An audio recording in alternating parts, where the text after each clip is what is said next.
Hi, welcome to the African World Channel. The United States is working on a new military agreement with Niger, even though the country's leaders recently suggested they didn't need U.S. military support anymore. Two Western officials shared this information anonymously on Friday because the situation is sensitive. Remember to subscribe to our channel, give the video a thumbs up, and share it with others to help us reach a wider audience. Now let's get back to the video. In efforts to uphold its strategic interests in Niger, Washington is actively exploring options for a revamped agreement. Niger plays a vital role in U.S. military operations in the Sahel, where concerns are mounting due to the rise in jihadist violence, with local groups affiliating with Al-Qaeda and ISIS. The U.S. operates a significant airbase in Agadez, about 920 kilometers from Niamey, the capital.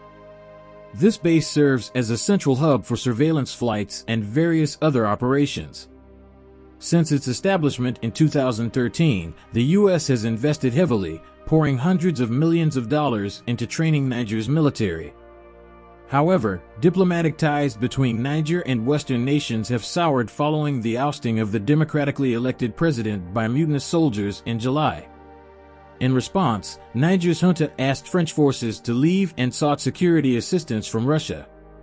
This led to Russian military trainers arriving to enhance the country's air defenses and provide equipment training. The decision to renegotiate the agreement was communicated internally via a State Department cable, but specific terms remain undisclosed, raising uncertainties about the junta's willingness to cooperate. Washington's classification of the military takeover as a coup in October triggered legal restrictions on military support and aid to Niger.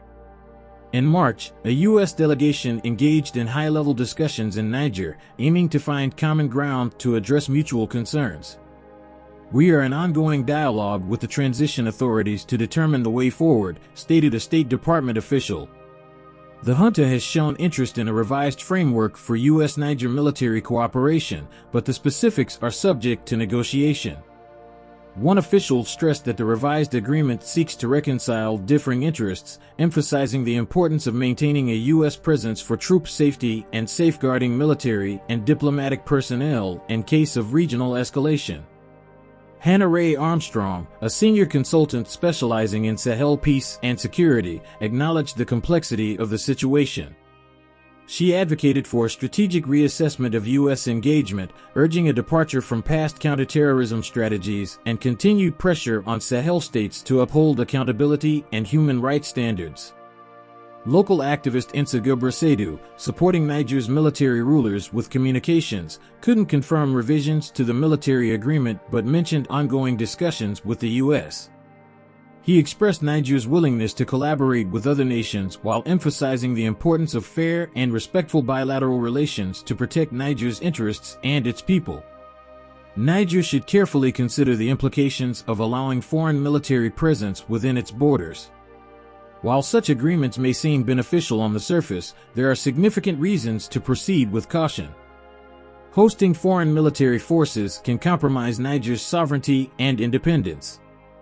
Allowing another country's troops to operate within its territory could undermine Niger's ability to make autonomous decisions regarding its security and foreign policy. This could potentially lead to interference in internal affairs and erosion of national sovereignty. The presence of foreign military installations could exacerbate regional tensions and provoke neighboring countries. This could escalate conflicts and destabilize the region, posing a threat to Niger's own security and stability. Reliance on foreign military support may create a sense of dependency, hindering Niger's efforts to develop its own indigenous defense capabilities and strategies. It's crucial for Niger to maintain control over its security apparatus and be self-reliant in addressing its security challenges. Instead of relying solely on foreign military assistance, Niger can take proactive steps to improve its security situation. Investing in the training and equipping of its own military forces can enhance their effectiveness in combating threats such as terrorism and insurgency. Strengthening border security measures and enhancing intelligence gathering capabilities can also help mitigate security risks.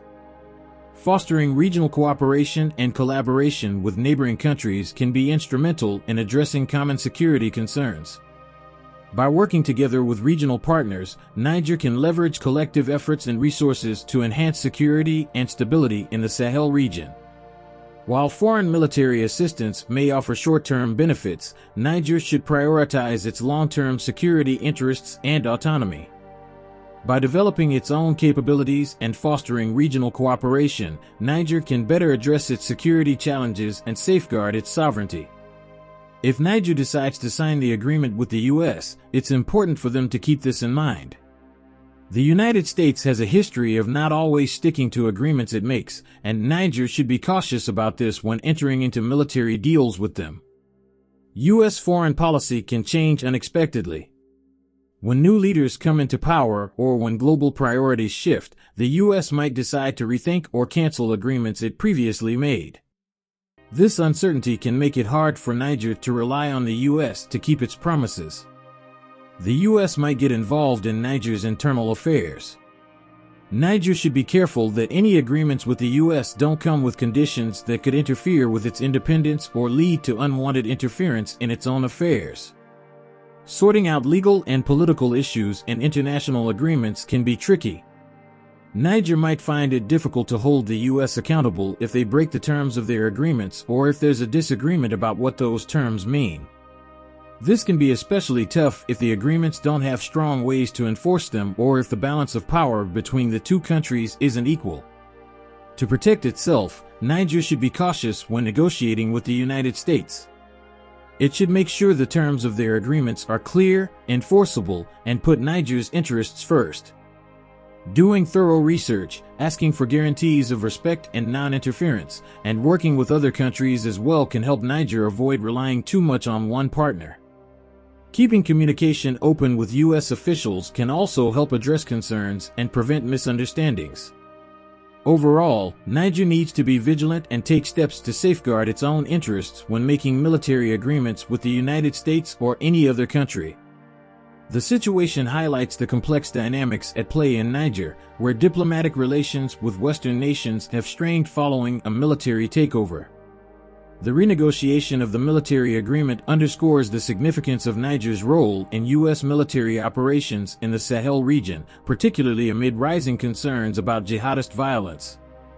As discussions continue, both parties aim to find common ground to address mutual concerns and maintain stability in the region. We value your input. What are your thoughts on United States' decision to renegotiate its military agreement with the Niger? In your view, what are the key factors Niger should consider when negotiating military agreements with foreign powers? Please share your opinions in the comment section below. And don't forget to subscribe to our channel, like this video, and share it with others. Thank you for watching.